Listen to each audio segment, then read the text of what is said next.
Hi అండి అందరికీ. అందరూ బాగున్నారా? మన ఛానల్ని సబ్స్క్రైబ్ చేసుకోండి ప్లీజ్. ఈరోజు నేను మిర్చి బజ్జీ చేస్తున్నాను అనమాట. దానికి ఒక 10 మిర్చీస్ తీసుకున్నాను, 10 మిరపకాయలు తీసుకున్నాను. దాంట్లోకి అది చూపిస్తున్నా కదా, అదేంటంటే శనగపిండి అండి. శనగపిండి ఇక్కడ నాకు బియ్యం పిండి లేకపోతే బియ్యం మిక్సీలో వేసాను. మిక్సీలో వేస్తే మెత్తగానే వస్తుంది. ఒక 2-3 మినిట్స్ ఎక్కువసేపు తిప్పుకుంటే మటుకు మెత్తగా వస్తుంది. చూపిస్తాను దాన్ని కూడా. అండ్ చింతపండు, వాము ఇవైతే మనకు కావాలండి. దీంట్లో ఎటువంటి సోడా అనేది మనం వాడమన్నమాట. సోడా లేకుండా చేస్తాం. చూడండి బియ్యం పిండి అనేది ఎంత సాఫ్ట్గా వచ్చిందో. కొంచెం సేపు తిప్పుకుంటే మంచిగా వస్తుందండి సాఫ్ట్గా. ఇదిగోండి ఇట్లా కొంచెం పర్లేదు వేసుకోవచ్చు, ఎందుకంటే మనం 1 టేబుల్ స్పూన్ 1.5 టేబుల్ స్పూన్ వేస్తాం కాబట్టి. చింతపండు కూడా చూడండి నీట్గా ఇట్లా గుజ్జు తీసేసుకుందాము. ఈ గుజ్జులోకి ఇప్పుడు మనము వాము ఉంది కదా, వాముని కొంచెం దంచుకొని కానీ ఇట్లా అనుకొని కానీ వామ్ వేసుకుందాం. ఎందుకంటే కొంచెం క్రష్ అయితే చాలు, దానికి మన నోటికేం తగలదు. అది ఉన్నా కూడా మన నోటికేం తగలదు, నార్మల్గానే ఉంటుంది అనమాట. వామ్ అనేది మనకి డైజెషన్ బాగా అవుతుంది కదండి, అందుకని వేస్తున్నాను. ఇది అసలుకే శనగపిండి కదా, అందుకని వాము కూడా వేస్తున్నాను. ఇప్పుడు ఈ కప్పు చూపించాను కండి, ఈ కప్పుతోటి నేను 2.5 కప్స్ తీసుకున్నాను శనగపిండి అనేది. నాకు అయితే నేను తీసుకున్న మిర్చి బజ్జీకి పర్ఫెక్ట్గా సరిపోయింది. లాస్ట్లో కూడా మీకు చూపిస్తాను. ఎటువంటి పిండి నాకు మిగలలేదు, జస్ట్ కొంచెం అంటే కొంచెం మిగిలింది. దీంతో 2.5 తీసుకున్నాను అనమాట. 2.5 తీసుకున్నాను. చూడండి 1.5 టేబుల్ స్పూన్ అయితే బియ్యం పిండి తీసుకున్నాను. కొంచెం సాల్ట్ వేసాను. సాల్ట్ వేసి దీంట్లో కొంచెం కలుపుకొని దీంట్లో వాటర్ వేసుకొని నీట్గా కలుపుకోవాలి. ఎటువంటి ఉండలు లేకుండా కలుపుకోవాలి. ఇప్పుడు నేను ఒక మిర్చి తీసుకొని చూసి వేస్తున్నాను. దీంట్లో కొంచెం వాటర్ ఎక్కువైపోయినాయి, అందుకని ఇక్కడ హాఫ్ వాడాను అనమాట. ఇందాక 2 కప్స్ వేసాను, ఇక్కడ ఒక హాఫ్ కప్ వేసాను, మొత్తం 2.5 కప్స్ వేసాను. ఇట్లా చూసుకోవచ్చు మనము బజ్జీకి అంటుకుంటుందా లేదా అని చెప్పి చూసుకోవచ్చు. దీంట్లోకి వామ్ వేయండి. శనగపిండి కదండి, కొంచెం పొట్లో నొప్పిగా అట్లా ఏమన్నా ఉన్నా చిన్నపిల్లలు కూడా నీట్గా తినొచ్చు. అందుకని చెప్పి నేను వామ్ వేస్తున్నాను. వామ్ వేసుకోండి.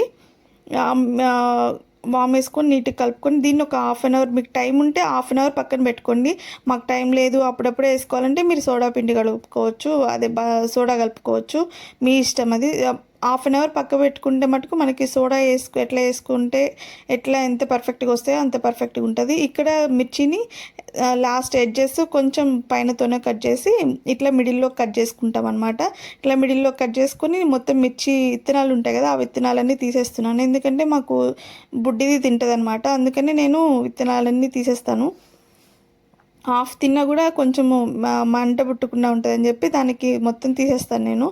ఇట్లా తీసేసి దీంట్లోకి మనం ఇప్పుడు మొత్తం ఇట్లా ఒకటైతే ఒక 4 అయితే ఇట్లా ఫుల్గా కట్ చేసి పెట్టాను. ఎందుకంటే కొంచెం కారం ఉంటే మా హస్బెండ్కి ఇష్టం అనమాట, అందుకని చెప్పి 4 అట్లా పెట్టాను. మిగతావన్నీ కట్ చేసి ఇట్లా విత్తనాలన్నీ తీసేసి నీట్గా చేశాను. ఇప్పుడు మనము చింతపండు ఇంతకు మనం చేసుకున్నాం కదా, చింతపండు, వాము, కొంచెం సాల్ట్ వేసాం దాంట్లో. అదంతా దీంట్లోకి స్టఫ్ చేసుకోవాలి. స్టఫ్ చేసుకొని మొత్తం కలిసేటట్టు మొత్తం పోసుకుందాము. ఇట్లా మిగతా బజ్జీలకు కూడా అన్నిటికీ మంచిగా పట్టేటట్టు చూసుకున్నాక ఇప్పుడు చూడండి మొత్తం 1, 2, 3 అని కాకుండా మొత్తానికి పెట్టేసుకుందాం. ఇట్లా ఫస్ట్ మిర్చిని అన్నిటిని కట్ చేసుకుందాం. నెక్స్ట్ ఇట్లా పెట్టుకుంటే ఈజీ అవుతుంది మనకి పని. చూడండి ఇట్లా పెట్టేసుకుందాము. ఇప్పుడు మనం ఒక హాఫ్ అన్ అవర్ పక్కన పెట్టాం కదా, చూడండి ఆయిల్ వేయంగానే ఎంత మంచిగా పొంగుతున్నాయో.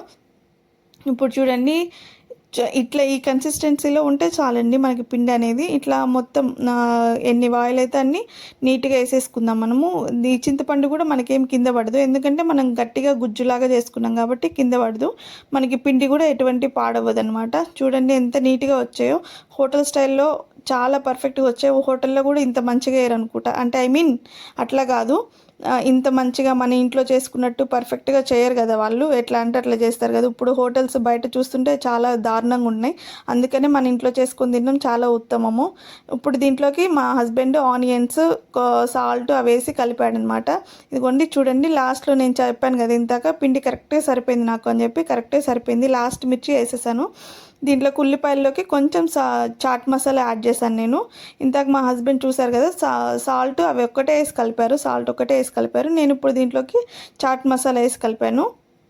ఇప్పుడు బజ్జీ మిర్చి ఫుల్ కాలిపోతుందండి, అందుకనే లోపలికి పెట్టలేక పైనే పెట్టాను నేను. ఇదిగోండి ఈ బజ్జీ చూడండి లోపల కూడా మెత్తగా బాగా వచ్చింది. థ్యాంక్ యూ ఫర్ వాచింగ్ అండి. ప్లీజ్ మన ఛానల్ని సబ్స్క్రైబ్ చేసుకోండి. Thank you.